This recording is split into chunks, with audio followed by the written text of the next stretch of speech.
World's End did well, it still made less money than its predecessor Dead Man's Chest. It did still make money though, so 4 years later, despite the films being called a trilogy, meaning stopping at 3, Disney does what it does best, takes something that made money and squeeze even more money out of it. And brother, does it exist.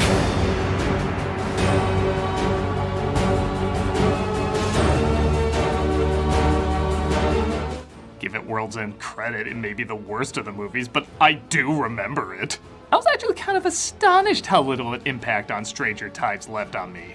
The funny thing is, this is the first film to get rid of characters that many consider dead weight, like Will and Elizabeth. Yet somehow attached even heavier dead weight with the people in this. Yeah, I really thought just focusing on Jack Sparrow finding treasure would make this more fun, but not only do they still add incredibly complicated story threads, but almost nothing about the film stands out. I guess it is shorter than the last one, clocking in at 2 hours and 15 minutes. Yikes, that's like a Pixar short compared to At World's End. But what difference does it make if you forget you even watched the movie?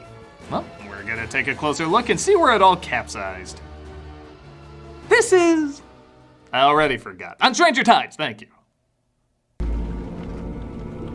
Boy, they laid on the budget cuts after the last one. Look at the Black Pearl. Screw that, look at the mermaids! This man says he found the ship originally searching for the Fountain of Youth and brought back Dad's Grail diary on it. The Fountain of Youth. That guy's a liar. Now, if you want the real Fountain of Youth, I know a guy who's been there. Cut to London, where apparently Jack Sparrow is captured and about to be executed. Hurry, Papa, or we're missing the hanging. It's not a hanging, dear. It's a trial. The hanging comes this afternoon. Ah, trial by Twitter.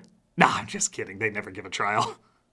Jack once again has a great intro as we think he's the one that's on trial when in fact it's Gibbs. Sparrow is not my name. My name is Joshua Gibbs. Is that so?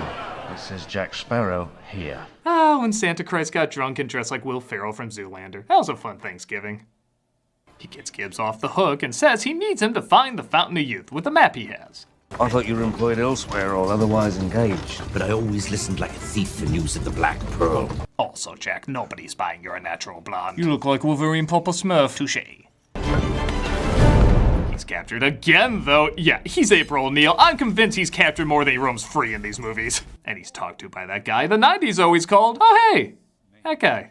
He plays George Augustus, Duke of Brunswick-Lundberg, Arch-Treasurer and Prince-Elector of the Holy Roman Empire, King of Great Britain and Ireland. that, who's interested in finding the fountain as well, but it looks like so is another familiar face. Afternoon, sire. Hey, who left their Jeffrey Rush in the milk too long? By the way, am I the only one who thinks these British voices are so silly it's gonna break out into a Monty Python sketch soon? Be rewarded with the high station you so desire. To serve doth suffice, sire. I understand everything. Now, offer him some spam! Jack, as usual, manages to get out. Okay, I'll give the film a point for swinging on a chandelier. I'm a sucker for that. And escapes into this strange cameo. Oh. Is that it? Asked everyone wondering, was that Judi Dench? Speaking of which, hi, I'm here to be wasted twice. In more ways than one. I heard where you're headed. The fountain. Keith Richards returns as Jack's dad, and he tells him he'll need 2 chalices for the fountain. 2 chalices. 2 silver. From the Ponce de Leon ship. Odd. I'm sure this in no way ties into a dramatic payoff and or emotional twist. This film's gonna be full of surprises. Once again, though, Keith does get one solid line. Have you been there? Does his face look like it's been to the Fountain of Youth? All right, that's not bad. Now get over here. But it looks like someone is impersonating Jack, saying he needs a crew to find the fountain. And it turns out it's...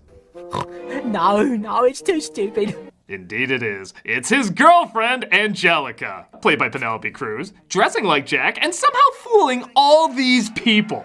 Hello, Jack. You were the only pirate I thought I would pass for. Jesus, how could you believe someone with eyeliner, long hair, and does everything with their palms up is a woman? You know what, maybe if they did that joke, I'd let it slide, but they didn't, so I'm not. This is stupid. I was ready to take my vows. What were you doing in a Spanish convent anyway? Mistook it for a brothel. Honest mistake. The word nunnery does cause confusion in Elizabethan slang.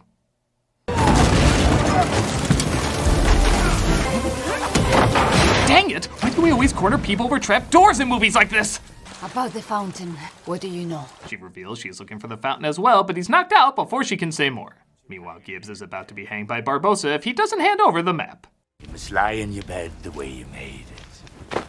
happened to you? You used to be so nice. He burns the map and says he committed it to memory, so he has to let him live. All safe in here. Well, that is very clever. I refuse to believe anyone could remember the complicated insanity of a pirate sequel's plot points.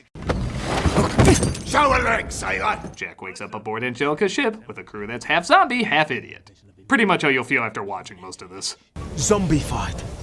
Blackbeard's doing. Yep, this film loves its tell don't show, as they reveal they have a captured mercenary. The ship is captained by Blackbeard, Angelica may or may not be his daughter, and nobody sees the captain, so they don't know if he's really there. I'll be right honoured to welcome you aboard our world-renowned vessel of infamy. It's been zombie fight. Makes him more compliant. Maybe to his own daughter, who loves her dear papa with all her soul. He got captured in the raid. Rest of the ship got killed. It's a prophecy. Blackbeard will meet his death within a fortnight. First mate, sticking her neck to some prisoner. I just love an audiobook of the movie you're watching, don't you? Again, I could maybe get behind this if the humor was good, but while it's not god-awful, it's not funny either. The only ones who occasionally get a giggle is the dopey crew. I think they picked really good actors to make these lines a lot funnier than they are. You have been monstrously deceived. We are decepted then. Yes. But bizarrely enough, one of the oddest mistakes seems to be in the casting. As Jack convinces the crew to mutiny, figuring Blackbeard isn't there, but then he reveals himself, played by Ian McShane. Now, Ian McShane seems born to play Blackbeard. The appearance, the voice, I mean, just look at him. This should be right. But strangely, he seems miscast. Chance to show the worth of your prayers. Pray he be delivered from evil? I think it's his inflections. Every line sounds like a rehearsal take. Would be that, first mate. Mutiny, Captain. Again. Mutiny! Aye. Like, yeah, I'm half McShane right now, but when the camera rolls, it's gonna be full Deadwood, you know what I mean? But for whatever reason, he never gets there. It be the cold breath of fate I feel down my nape, but I'll have one last fight. He's off in a way that's not fun, it's just off. I can't even say he's really bad because bad would be something. He's just there. A fitting last sight for a doomed soul. We need him. If I don't kill a man every now and then, they forget who I am. Coward! I don't know, compare him to the Passion of Barbossa or Davy Jones, weird or over-the-top performances that can be corny and odd, but also intimidating and memorable. This guy controls the ship with his sword, fires fire on his foes, shrinks ships down into bottles, and even makes voodoo dolls to control people. Yet his voice is like instant ADD. I am struggling to pay attention whenever he talks. The quartermaster sees things before they happen. He has foreseen my death, and so the fates have spoken. I don't want to be too mean to him because I think he is a cool actor, and sure, these guys are a lot more over the top, but I think there's a difference between a subtle performance and a, oh, I apologize, I forgot you were there. Your crew sees you for the miscreant you are. But I guess he is leaving more of an impact than bargain bin Will Turner. Yeah, the missionary is basically the Will Turner role, just toned down. Which, if you remember how bland that role was, means he's basically non-existent. But he's trying, everyone's trying, there's just no life to this, no sense of passion. That is, unless the camera's on Barbossa. Say what robs you of your staunch heart, Gibbs, or forever leave it to the wider fields of fancy. He really is the peanut butter cup in the trick-or-treat bag full of good and plenty. Mermaids. Aye, mermaid waters, that's be our path. But don't worry, none of them are black, so you can save your selective outrage. Save yourselves! That's a smart guy. To hell with hot women killing me, I'm gonna drown myself instead! Has this world never seen Futurama?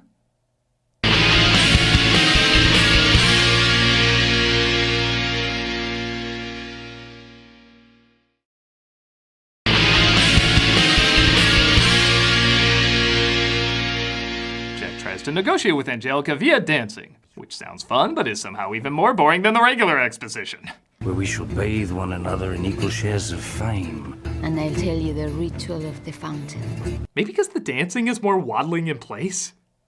Also, nobody seems to act on their emotions towards each other. Like, I don't believe for a second these two are in love. They just say they are.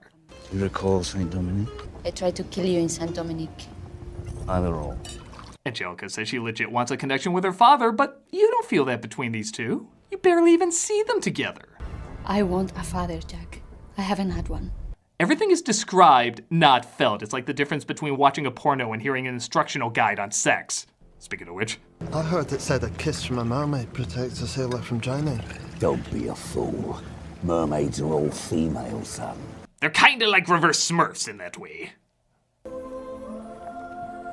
Lord save me. So the mermaids are one of the few things I legit remember from this. I feel like killer versions of this creature have been done before, but they weren't really popular then, and you definitely didn't see them from Disney, so they are pretty cool. Also, I kinda love how they jump like flying fish from Super Mario Brothers. The missionary finds only one with big puppy dog eyes and stabs her. For God. And they bring her with because they need a mermaid tear for the fountain to work. Meanwhile, they let Jack lead the way, even though he's not entirely sure of his starting point. Was that really necessary? Lest you not know the exact whereabouts of my ship, I'd be a cautious man. Doesn't look like you took him that far. I think Kid Spun and hitting a pinata would be more lost. She cannot breathe. He has water. She needs air. The missionary starts to form a bond with the mermaid, as he's one of the few showing her mercy when she has trouble breathing. Ah, doorstop. I hear Fox News uses their Bibles for that too. There's a confusing scene, yeah, imagine in these movies, where someone needs to jump off a cliff while everyone else goes another way. Angelica offers, but Blackbeard stops her. Again, nothing is shot like there's supposed to be any emotion behind it. I'll go. How much farther to the fountain? Why was that even in the movie? But don't worry over explaining what should be really simple. That we got covered. For example, Blackbeard could tell Jack jump or I'll shoot her, but instead, you see if you follow this. Get me 6 more pistols, remove the shot from all but 2, but do not tell me which. You get to choose, Mr. Sparrow. What? Can these movies do anything simple? If somebody wanted to wear a hat, they'd be like, oh, take the hat, turn it upside down, cut 5 holes in it, shit in it for 3 hours, and never recite a voodoo curse. That's part 1. Jack does eventually jump and says he's going after the ship that has 2 chalices. Meanwhile, our gender swap of Shape of Water continues as the missionary helps the mermaid after her case breaks. Oh, look, she turns human when she's on land. Hold my beer. And yeah, you know you've been doing these movies too long when you start reciting plot exposition on your own. Santiago. Famously captained by Ponce de Leon. Oh, there's no one there.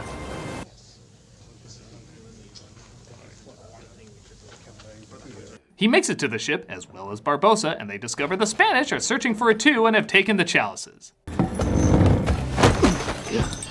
Getting into bed with this corpse of a franchise.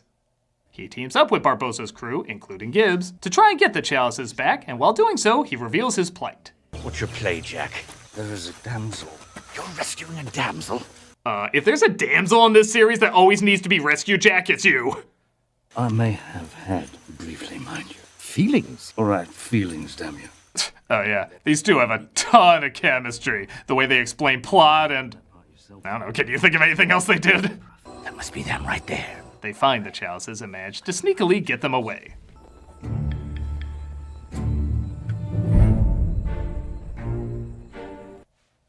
They get captured though, but fear not, Barbossa's leg has another use. It's official, he is the best character in all the movies. He also reveals that it was Blackbeard who took the pearl and shrunk it down into a bottle, and he wants to get revenge by killing him. That give me left arm for chance of Blackbeard. Me left leg too, I could use some Jack Daniels in that one. Jack slips free and they take down the guards with... Why are soldiers so bad at fighting a rope? Do they need defense against lasso training or something? Jack regroups with Blackbeard to reach their destination, and while the entrance is a little cool, the fountain itself is pretty damn boring. This is like the Amazon version of a public school fountain. Does it taste like lead paint as well? Barbossa and the Spanish also show up, but before they fight, Jack has a plan to let Barbossa and Blackbeard duke it out. Let them fight each other, or we lay back, watch, have a drink, play some wagers. Kill him! Actually, would prefer Jack's idea, but why give the audience what they want now? The missionary gets stabbed, so the mermaid takes him to... They never say, and honestly, I don't think anyone's ever cared enough to ask. And Blackbeard gets stabbed by a poisoned sword with clumsy-ass Angelica stabbing her hand too. Alright, they explain this so simply. One chalice gives you life, the other takes it away. The one with the mermaid's tear gives you life, but if you don't drink it at the same time, you turn into a pumpkin and the monkey becomes gremlins and... Oh, screw it. You know it's so Jack can trick Blackbeard into betraying his daughter and picking the wrong one. My god, that flowed so naturally.